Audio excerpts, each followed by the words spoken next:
Hello everyone, welcome to my channel. Today in this video I'm going to show you how to remove your account from Facebook. First of all click on your profile icon. After that click on the setting gear icon. Here you can see top.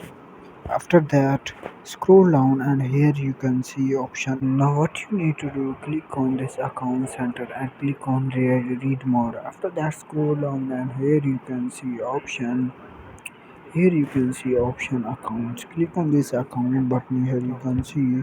After that, here you can see remove your account. What you need to do, simply click on remove.